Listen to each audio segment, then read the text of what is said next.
Good day mga ka-airgun and airsoft. Tetestingin po natin ang ating parang tactical using our target. Testing po tayo. This is only an airsoft toy, hindi po real firearm. So, testing po natin. Start. Okay.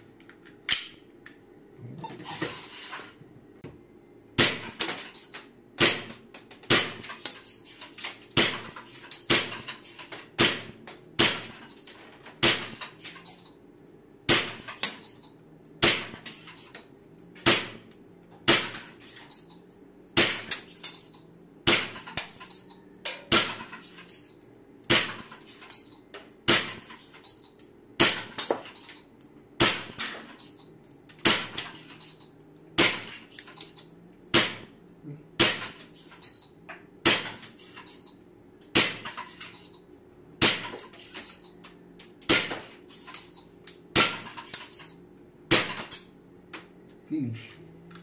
Time. 43 seconds for it to hit. 23. Miss. 1. Ba? May na-miss akong isa.